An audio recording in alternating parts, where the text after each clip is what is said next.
ሰላም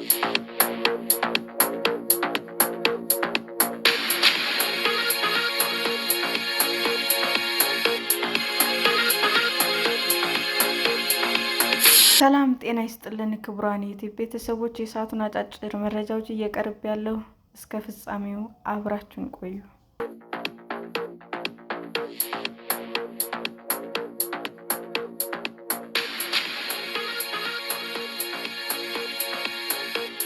በትግራይ ከተሞች እየተካሄደ ያለው ተከታታይ ስብሰባ ስለ ፖለቲካዊ ውጥረት ምን ይነግረናል?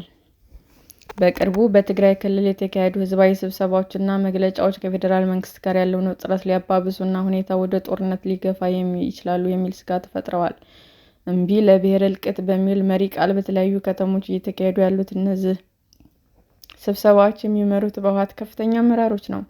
በክልሉ እነዚህ ስብሰባዎች በዘመቻ መልክ እየተካሄዱ የሚገኙ በህወሓትና በፌዴራል መንግስቱ መካከል ያለው የፖለቲካ ውጥረት እየተካረረ በመጣበት ወቅት ነው። አንዳንድ ታዛቢዎች ህወሓት መግለጫዎች እና ስብሰባዎችም ከማዕከላዊ መንግስት ጋር ያለውን ውጥረት ወደ ሌላ ጽንፍ የሚያሸጋግር ይሆናሉ ብለው ይፈራሉ። ሌሎች ደግሞ ከነዋሪዎች ጋር መመካከር አዎንታዊ ውጤት ሊያስገኝ እና ወደ መፍትሄ ሊያመራ እንደሚችልም ተስፋ ያደርጋሉ። በካናዳ ካልጋሪ ዩኒቨርሲቲ መምህር የሆኑት ፕሮፌሰር ጌታቸው አሰፋ በሚያሳዝን ሁኔታ ወደ ጦርነት እንደተቃረብን እንደሆነ ይሰማኛል ሲሉም ቢቢሲ ተናግረዋል።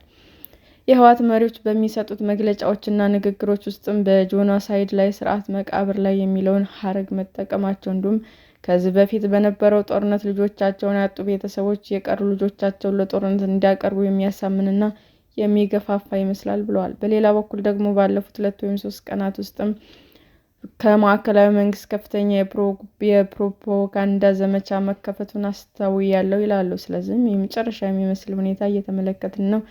ነገር ግን ምናልባት ጦርነት የሚቀርበት እድል የለም ማለት አልፈልግም ብለዋል። በክልሉ ያለው ሁኔታ በቅርበት የሚከታተሉት አቶ ጌታቸው እንደ አዎንታዊ እድል የሚያዩትም አንዱ እርምጃ ከአሜሪካ መንግስትና ከአውሮፓ ህብረት የሚመጣን ግፊትና የሰላም አውርድ ጫና ነው። የአሜሪካ አምባሳደር ሄርቨን ማሲንጋ ባለፈው ሳምንት መቀለ ከተማ ጎብኝተው ከህወሓት ከፍተኛ ባለስልጣናት ጋር ተነጋግረው አምባሳደሩ በቅርብ ወደ መቀለ እንደሚመለሱም ተገልጾ ነበር። ይህ ለፕሮፌሰር ጌታቸው አዎንታዊ አካሄድ ቢሆንም ለህወሓት ግን ሌላ የተሳሳተ መልእክት እያስተላለፈ ሊሆን ይችላል ብለው ይስጋሉ። ይህ በሁለት መንገድ ሊታይ ይችላል። በአንድ በኩል ወደ ጦርነት መጠጋት እንዳለ ያመለክታል። ሁለተኛ ነገር ደግሞ እየተካሄደ ካሉ ስብሰባዎች እንደምንሰማው የቀድሞ ምክር ቤታችን መመለሳችንን እና ኃይላችን ማሳየታችን እየተመላለሱ እንዲያዩልን አድርጓል የሚል ፕሮፓጋንዳ እየተጠቀመ ነው ሲሉም ያስረዳሉ።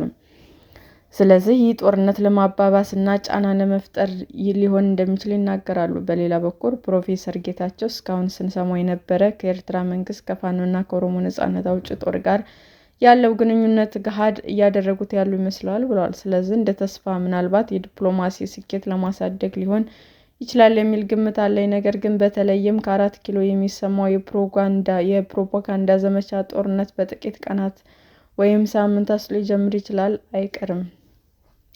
በአዲግራት ዩኒቨርሲቲ መምህር የሆኑትና ህወሓት በመደገፍ አስተያየቶች በመስጠት የሚታወቁት አቶ አብርሃ ተክሉ ስብሰባው አካታች እንደነበረም ተናግረዋል። የመድረኩ ዓላማ በትግራይና በኢትዮጵያ ያለውን ወቅታዊ የፖለቲካ ሁኔታ ማስረዳት እና ለወደፊት የፖለቲካና ወታደራዊ እርምጃዎች መዘጋጀት ነው ብለዋል። የፕሪቶሪያ ስምምነት ከተፈረመበት ጊዜ ጀምሮ ጦርነት አላቆሙም ሲሉም የሚከራከሩት አቶ አብርሃ በክልሉ ላይ የተጣሉትን የበጀት፣ የነዳጅ እና የደሞዝ ክልከላዎች እና በአሁኑ ወቅት በአማራ ክልል ስር የሚገኘው የምዕራብ ትግራይ ይዞታዎች ጉዳዩን እንደ ማስረጃ ይጠቅሳሉ። ምንጮች ለቢቢሲ ትግረኛ እንደገለጹትም በእነዚህ የህዝብ ስብሰባዎች ላይ የሚገኙ አብዛኞቹ የህወሓት አባላትና ደጋፊዎች ናቸው። አቶ አብርሃ ውጥረቱ እየተባባሰ የመጣ ይመስላል ከሚለው የፕሮፌሰር ጌታቸው ትንተና ጋር ይስማማሉ። በክልሉ ስለሚካሄደው ወታደራዊ ስልጠናና ምልመላ ሲጠየቁ ደግሞ ይህ መሰረታዊ ጉዳይ ነው። በተለይ አካባቢዎች ሰዎች ሳያሳምኑ የግዳጅ እርምጃ እየወሰዱ አሉ። ይህ ድርጊት ያለውን መንፈስ የሚረብሽ እንደነበረ ግልጽ ነው ሲሉም ይናገራሉ። ይሁን እንጂ ይህ በትግራይ ያልተለመደና ከላይ አቅጣጫ ያልተሰጠው ነው ሲሉም ይከራከራሉ። የሰሞኑ ውይይት ዓላማ ደግሞ በጉዳዩ ላይ የጋራ መግባባት መፍጠር እንደሆነም ተናግረዋል። የህወሓት ሊቀመንበር ዶክተር ደብረጽዮን ገብረሚካኤል በዚህ ሳምንት ባደረጉት ንግግር ክልሉ ራሱን ከኢትዮጵያ መንግስት ለመከላከል ከሌሎች ኃይሎች ጋር ጥምረት መፍጠሩንም ገልጸዋል። በንግግራቸው የጠቀሷቸው ሌሎች ኃይሎች በስም ያልዘረዘሩ ሲሆን የሀገር ውስጥ ወይም የውጭ ኃይሎች ስለመሆናቸውም አልተገለጸም። ይሁን እንጂ የጋራ ጠላታችን ብለው የጠሩት የኢትዮጵያ መንግስት ሲዋጉ የቆዩ ቡድኖች ናቸው ብለዋል። ዛሬ እንደ በፊቱ ብቻችን አይደለንም፣ ብዙ ወዳጆች አሉን ብለዋል። ይህም ከኤርትራ ጋር እንዲፈጠር የሚገለጸውን ጽምዶ የሚያመለክት ሊሆን እንደሚችልም ተገምቷል።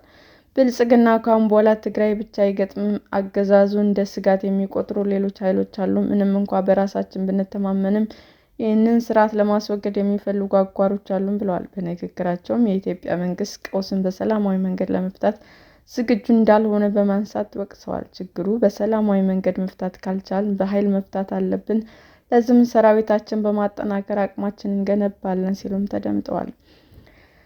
ከዚህ ቀደም ህወሓት የፌዴራል መንግስት የፕሪቶሪያ ስምምነት በመጣስ በባንክ፣ በነዳጅ አቅርቦት፣ በበጀት፣ በመድኃኒትና በሌሎች አስፈላጊ አገልግሎቶች ገደቦችን ጥሏል የሚል ክስም ሲያሰማ ቆይቷል። መንግስት ከህወሓት ከኤርትራ መንግስት ጋር ለጦርነት እየተዘጋጀ ነው ሲልም ወንጅሏል። ከወደብ ጉዳይ ጋር በተያያዘ ከኢትዮጵያ መንግስት ጋር የተቃረነው የኤርትራ መንግስት ግን ክሱን ውድቅ አድርጎታል።